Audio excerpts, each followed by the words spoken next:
Hi, my name is Colton Knapp, and I'll be informing you about the picture I've chose for this informative speech, and it is Martin Luther King on his famous speech, "I Have a Dream," at the Washington Civil Rights Center March of 1963, August 28th.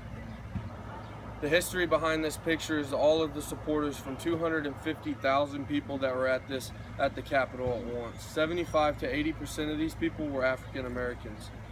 This was the first event to ever be televised at the Capitol, and this is the largest event that has ever happened at the nation's capital. As the king waves and walks as he has concluded his speech with the posture and emotion that his work here is complete, that he has done everything in his will to make equal rights happen for all blacks and all whites to be able to do great things.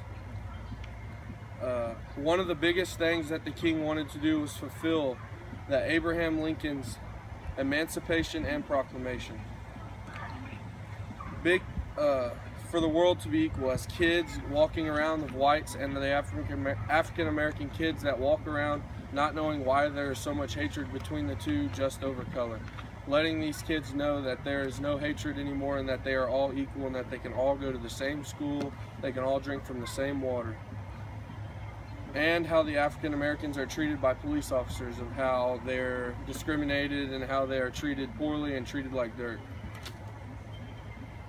As black and whites come together to show importance of why equal rights should be in this nation, as Mr. King speaks, end of slavery of all places, and the Negroes being treated like they are overruled by whites.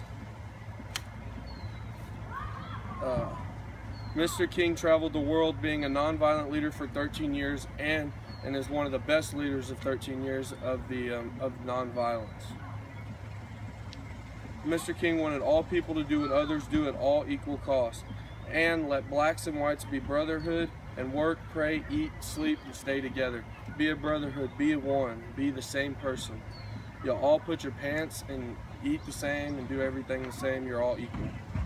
Let freedom ring, he says multiple times. Every state, every city, be free. Here are some quotes from Mr. King as he gave this speech. "Now is time to make justice a reality for all of God's children," stated Mr. King. "I have a dream that one day my 4 children will not be judged by the color of their skin, but by the content of their character. I have a dream that one day on red hills of Georgia, the sons of former slave owners will be able to sit together at a table of brotherhood so they can be one.